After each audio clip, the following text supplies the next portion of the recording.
Hi guys, this is gsmnon.com and I'm here with the Motorola Edge 30 for an unboxing. We've already unboxed and reviewed the big one, the flagship, Motorola Edge 30 Pro. It was our first contact with the Qualcomm Snapdragon 8 Gen 1 processor, and this one is the first contact with the Qualcomm Snapdragon 778 Plus CPU. It's possibly the lightest and slimmest phone of 2022, and that's something special. It brings two 50 megapixel cameras, optical image stabilization, a €450 price tag. I would also say that it has some lovely extras like the 144Hz screen, which is definitely tailored for gamers, and for productivity we have the ready for features. Now let me take off the case.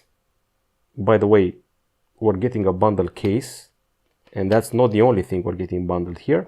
We have this gorgeous looking backside, and there are more hues, including a green one, which I totally enjoy as well.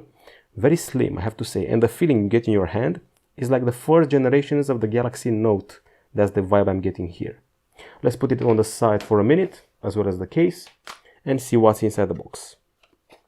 So this phone was launched in stores in May. We're in May right now, so it's pretty fresh. In the box we find a manual, warranty, and the key used to access the slots. This is the cable going from USB-C to USB-A, and the charger, which has an USB-A connector, and the promise of, let's see, 33 watts. To be honest, I expected a bit more, but hey, 33 watts isn't bad because the battery is not exactly huge. It's around 4020 mAh, something like that, so should charge reasonably fast. Okay, so we're done with the inside of the box. Let's talk about the handset. I fell in love with it. It's got flat frame and a flat back and a flat facade, flat all around, very easy to wield. Its weight is, I would say, incredible, only 155 grams. You can look it up. It's one of the lightest phones this year. It's water repellent and measures 6.79 millimeters in thickness. It comes in Meteor Gray, Super Moon Silver, and Aurora Green. I look forward to seeing the Aurora Green version. It's very comfy, fits in your palm. I would say it's rather big when it comes to the height and weight. However, the fact that it's so slim saves it. Okay, so this is actually polycarbonate, doesn't draw many fingerprints, has a slight gradient from light blue to dark blue, or maybe to gray. And now we go to the front side, where we find a pretty crisp display with a generous refresh rate, 6.5 inches AMOLED Full HD+, and also it comes with a 144Hz refresh rate and HDR10+ support. It shows 1 billion colors, which isn't bad. Now the CPU, as I said before, it's a Premier Snapdragon 778 Plus 6 nanometer, accompanied in this case by, let's see, 8 gigs of RAM and 128 gigabytes of storage. No microSD here, probably not to increase the thickness, in order not to do that. We do have stereo speakers, which I'm surprised by that. We don't have an audio jack though, and we also have a USB-C port at the bottom. Not sure if 2.0 or 3.0. Okay, and aside from that, the fingerprint scanner is integrated into the display here. You can see it in action.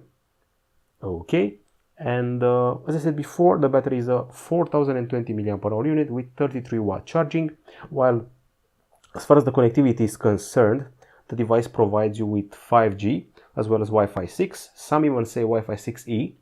I'll be honest, it's pretty fast. There's Bluetooth 5.0, there's GPS, there's NFC, and USB-C as well. Now, as far as the camera is concerned, you can definitely see the cutout here on a white background. It's a cutout for the selfie camera. 32 megapixel, shoots 4K video, and has quad pixel technology. Basically, it combines 4 pixels in one. Now at the back side we have surprises. We have two 50 megapixel cameras. The main one has optical image stabilization and multi-directional phase detection autofocus. So basically a very precise focus. 50 megapixel ultra wide with phase detection autofocus, which means it should help with a macro, and 2 megapixel bokeh. We also have the dual LED flash here and the 4K 30 frames per second capture, and also HDR10 recording, by the way, and as well as 960 frames per second slow motion. This is the interface. Nothing has changed from the year before. These are the extras: night vision, group selfie, dual capture, spot color, document scanning, cutout, cinemagraph, and ultra res. These are the photo ones, those are the video ones. We have a Pro mode, which lets you save stuff in JPEG or RAW. This is the portrait mode. This is the photo mode, the regular one, where you can switch to macro using the ultra wide, I'm guessing. And this is the video, where you can switch between Full HD and 4K. And we also have slow motion here. Now on the software front, as you've seen before, we're running on a pretty clean experience here. It's Android 12, which you can probably tell by those cute looking widgets. And it's a pretty stock and clean experience, as you can see from the quick settings area. It's simply beautiful. It's pure Android, that's what it is. And Motorola brings only its Moto app for customization when it comes to, as you can see here, layout, fonts, colors, icon shapes, sounds, display size. So a lot of customization if you want to make the phone your own. Gamers will be happy to see this area with these features here. You can find them here for recording, blocking notifications, and performance. So we do have gaming features. And for productivity, as I said before, there's Ready For, but I don't have to search for it in the settings area. What I do want to show you is the set of screen options. We have colors. We also have flicker prevention and display refresh rate, auto 60 or 144 Hz. But what I wanted to show you is this app. It's called Ready For. Lets you connect to a PC, use the phone as a webcam, connect straight to a TV or monitor via wireless, or share your mobile data connection with a computer in case it doesn't have it. So that's about it. It's a sleek phone, very slim and very light, which is meant for productivity and gaming. You may be scared by the low capacity of the battery, but Motorola really went all out to build a beautiful phone and had to sacrifice the battery for it. Was it worth it? I don't know. You tell me. I'm going to tell you in the review we're making. This has been the first contact with the Motorola Edge 30. We'll be back with more, including Ready For, pretty soon. Goodbye.